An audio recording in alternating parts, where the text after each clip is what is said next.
जादुई जंगल के बीच एक परी, नूरीन, रहती थी जिसके पास एक सुनहरी जादुई साइकिल थी।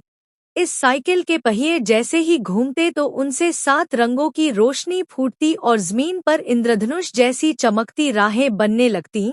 जंगल के पंछी अपनी मीठी धुनों में चहकने लगते, हिरन खुशी से कूदने लगते और रंग-बिरंगी तितलियां उन रोशनियों के चारों ओर नाचने लगतीं, जैसे हर ओर एक मैजिक फेस्टिवल सज गया हो।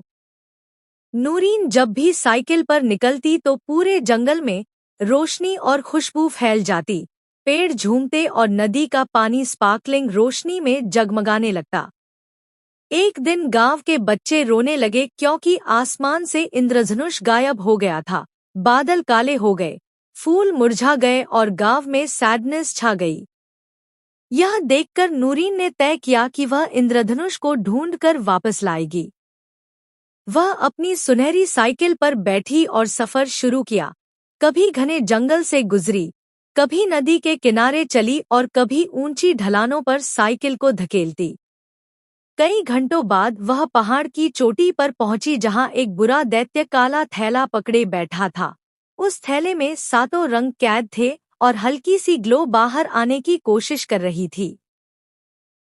दैत्य हंसते हुए कह रहा था कि अब दुनिया हमेशा अंधेरे में रहेगी।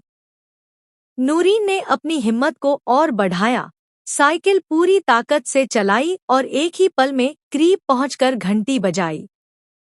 घंटी की आवाज और रोशनी इतनी पावरफुल निकली कि दैत्य की आंखें चौंधिया गईं और थैला उसके हाथ से छूट गया। जैसे ही थैला खुला, 7 रंग आजाद हो गए और लम्हों में आसमान पर रेनबो बन गई। उस दिन के बाद जब भी आसमान पर रेनबो दिखाई देती तो लोग मुस्कुराकर एक दूसरे को याद दिलाते कि यह खुशी नूरीन की मैजिकल साइकिल की बदौलत है। बच्चे उसे देखते ही खुशी से दौड़ते और आसमान की ओर उंगली उठाकर कहते कि यह हमारी परी का गिफ्ट है। जंगल के पंछी भी जैसे हर बार नया गीत छेड़ देते और तितलियां हवा में डांस करने लगतीं। यूं नूरीन की कहानी सिर्फ गांव ही नहीं, बल्कि दूर दूर तक एक लेजेंड बन गई, जिसे हर कोई रोशनी, हिम्मत और खुशी की निशानी के रूप में याद करता।